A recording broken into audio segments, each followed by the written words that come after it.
যদি ভাগ্যের কথা বলা হয় তাহলে বলবো সত্যবানের ভাগ্যে মৃত্যু লেখা ছিল, কিন্তু সাবিত্রীর কর্ম তাকে পুনর্জীবিত করে তুলেছিল। অর্থাৎ এই ভাগ্য বদল করা সম্ভব কর্ম এবং পরিশ্রমের দ্বারা। ভেবে দেখুন, রাবণ মাতা সীতাকে হরণ করেছিল। যদি শ্রীরাম সেটাকে ভাগ্য বলে মেনে নিতেন তাহলে কখনো ভাগ্য বিধাতা হয়ে উঠতে পারতেন না। ভাগ্য হলো একটা বাঁধন যেটাকে ভেঙে ফেলা খুব প্রয়োজনীয়। নিজের লক্ষ্যের কাছে পৌঁছতে হবে। হতেই পারে এই লক্ষ্য হলো পরমাত্মার কাছে পৌঁছে যাওয়া। আপনি যদি পরমাত্মার কাছে পৌঁছতে নাও পারেন, তাও সেই পথে কিছুটা অগ্রসর হতে পারছেন, তাই না? তাহলে ভাগ্যের এই বাঁধন ভেঙে ফেলুন, নিজের কর্মের দ্বারা নিজের প্রারব্ধ গড়ে তুলুন এবং আমার সাথে ভালোবেসে বলুন, রাধা রাধা। আমি রথে যাত্রা করি, তাতে বারবার পথে থামি আর দেখি যে আমি অনুচিত দিকে যাচ্ছি না তো, আমি উচিত পথেই যাচ্ছি তো। কারণটা কি?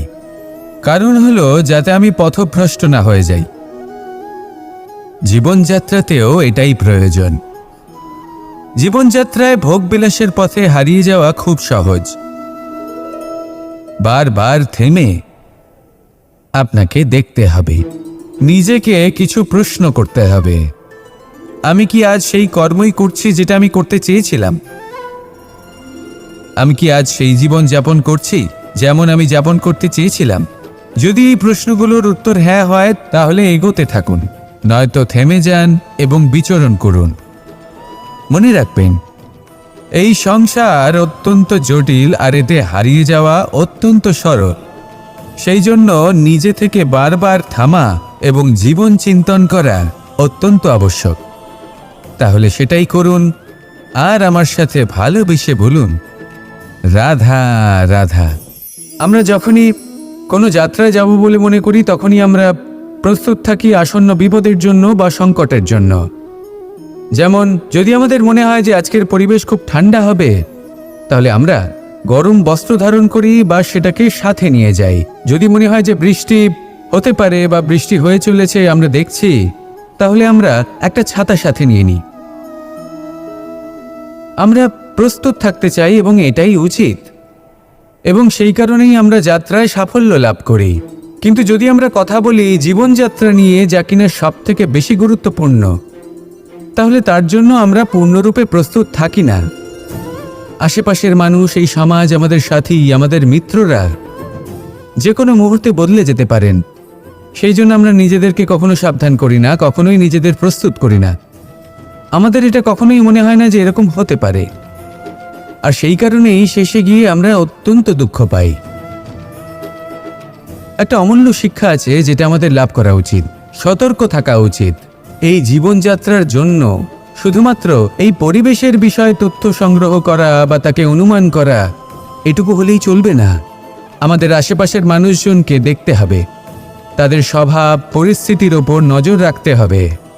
যখন তারা রং পাল্টাচ্ছেন নজর রাখতে হবে, তা অত্যন্ত আবশ্যক। পরিবর্তন আপনার জীবনে অবশ্যম্ভাবী। সঠিকভাবে তার সম্মুখীন হন। আসুন আমার সাথে ভালোবেসে বলুন, রাধা রাধা। কথায় আছে যে স্বপ্ন এবং লক্ষ্য হলো একটি মুদ্রারই দুটি দিক। যতক্ষণ না স্বপ্ন দেখছেন ততক্ষণ বুঝবেন কি করে আপনার লক্ষ্য কি? স্বপ্ন দেখে যদি নিজের লক্ষ্য বুঝতে পারেন, সেটা পেতে চান, তবেই সেটা লাভ করতে পারবেন। কিন্তু স্বপ্ন এবং লক্ষ্য এই দুইয়ের মধ্যে একটা ভারসাম্য রয়েছে যেটা বজায় রাখা প্রয়োজনীয়। একে আমরা বলে থাকি পরিশ্রম। দেখুন, যদি আপনি স্বপ্ন দেখতে চান তাহলে পরিশ্রম ত্যাগ করে নিদ্রা লাভ প্রয়োজন। কিন্তু যদি আপনি লক্ষ্য লাভ করতে চান তাহলে আপনাকে নিদ্রা ত্যাগ করে পরিশ্রম করতে হবে। তাই আলস্য ত্যাগ করুন এবং সিদ্ধান্ত নিন যে আপনি কি চান। আপনার জীবনের এই তুলাদণ্ডে স্বপ্নের পাল্লা ভারী হওয়া প্রয়োজন নাকি লক্ষ্যের?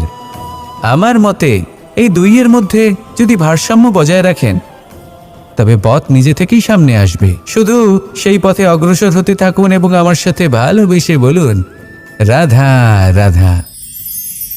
ঈশ্বর আসলে কে? সংসারের বেশিরভাগ মানুষের কাছে ঈশ্বর হলেন এই সংসারের রচয়িতা, পালনকর্তা। কারোর কাছে উনি জ্ঞাতা, কারোর কাছে উনি হলেন আস্থার প্রতীক, আবার কারোর জন্য শুধুমাত্র অন্ধ বিশ্বাস। কিন্তু এই ঈশ্বর কি কোনো শরীর, নাকি একটা বোধ, নাকি শুধুই শ্রদ্ধা? ঈশ্বর হলেন তিনি যিনি হলেন আপনার ইষ্ট। সেই জন্যই তো গুরু, মাতা, পিতা এনাদেরও ঈশ্বরই বলা হয়েছে।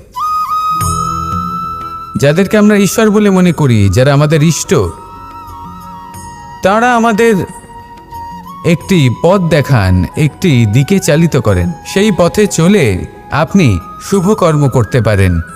আর যখন কোনো ব্যক্তি তার ঈশ্বরের আদেশ পালন করেন, তখন সে নিজে থেকেই শুভ পথে অগ্রসর হয়ে যান। বেশ কয়েকজন মানুষ ঈশ্বরের ওপর আস্থা রাখেন এবং ভাবেন যে অনুচিত কোনো কাজ করা উচিত নয়, ঈশ্বর দেখছেন। ওনারা ভয় পান যে কোনো অনুচিত কর্ম করলে কে জানে তার পরিণাম কি হবে। এমন অনেক ব্যক্তি রয়েছেন যারা ঈশ্বরকে বিশ্বাস করেন এবং জানেন যে ঈশ্বর তাদেরকে দেখছেন, তাই যে যে শুভকর্ম ওনারা করেছেন তার ফল তারা অবশ্যই পাবেন। এবার আপনি ভয় পেয়ে ঈশ্বরকে বিশ্বাস করবেন, নাকি বিশ্বাসের দ্বারা ঈশ্বরকে বিশ্বাস করবেন, সেই সিদ্ধান্ত আপনারই। কিন্তু হ্যাঁ, যদি আপনার মনে ঈশ্বরের জন্য কোনো স্থান থাকে, যদি আপনার কোনো ইষ্ট থাকেন, যদি আপনি কাউকে ঈশ্বর মনে করেন, যার প্রত্যেক আদেশ আপনি পালন করে থাকেন, তাহলে বলি ঈশ্বর কখনো আপনাকে অনুচিত পথে চালিত করবেন না। আসুন আমার সাথে ভালোবেসে বলুন, রাধা রাধা। আপনারা সবাই একটা গাছের পাতাকে দেখুন। যতক্ষণ পর্যন্ত গাছের সাথে, মানে গাছের ডালের সাথে জুড়ে থাকে, সে সবুজ থাকে, বাতাসের সাথে সে নড়তে থাকে। যতক্ষণ পর্যন্ত ও সূর্য থেকে পাওয়া রশ্মির শক্তি গাছে পৌঁছে দেয়, ততক্ষণ ও ডালের সাথে যুক্ত থাকে। কিন্তু যখন সেই পাতা শুকিয়ে যায়, তখন তার কোনো গুরুত্ব থাকে না। সেই পাতা গাছের ডালে এবং বৃক্ষের কাছে বোঝা হয়ে থেকে যায়। এবং এমন এক সময় আসে যখন সেই ডালটি শুকনো সেই পাতাকে পরিত্যাগ করে। এটাই আমরা এই প্রকৃতিতে দেখি এবং এটাই হলো সত্য। আর এটাই আমাদের জীবনে খুব বড় একটা শিক্ষা। যদি আপনিও নিজের জীবনে নিজের আপনজনদের কাছে বোঝা স্বরূপ হয়ে দাঁড়ান, তাহলে তারা আপনাকে যতই ভালোবাসুক না কেন, ওনারা যদি নাও চান, তাহলেও এমন এক দিন আসবে যখন আপনার আপনজন আপনাকে পরিত্যাগ করবে। সেই জন্য সবসময় আত্মনির্ভর হয়ে ওঠার চেষ্টা করুন, নিরন্তর পরিশ্রম করতে থাকুন। কারোর উপর বোঝা হয়ে থাকবেন না, বরং তার সাথে মিলে দায়িত্ব পালন করুন। এমনটা করবেন, তাহলে আপনার সম্মানও বজায় থাকবে এবং সম্পর্কের মধ্যে আপনার মূল্যও বজায় থাকবে। আসুন আর আমার সাথে ভালোবেসে বলুন, রাধা রাধা।